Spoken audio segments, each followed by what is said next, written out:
কী পরিমাণ যে হাতে পেইন হয় এই সময়টাতে। যারা মেহেন্দি আর্টিস্ট আছো বা যারা অর্গানিক মেহেন্দি বাড়িতে বানাও তারা সবাই এই জিনিসটা জানো।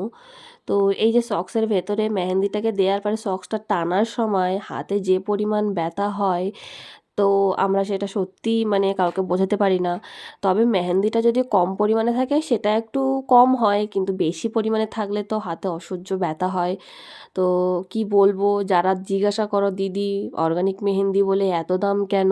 খুব বেশি দাম নয়, তারপরেও যে কেন একটু কম করে নাও। তারপরে একটা কথা যে একটা মেহেন্দি নেব, দুটো মেহেন্দি নেব, এইভাবে তো হয় না। আমাদের তো একটা মেহেন্দি দুটো মেহেন্দি বানানোর সময় আমাদের বেশি পরিমাণে মেহেন্দি বানাতে হয়, না হলে আমরা বিট করতে পারি না।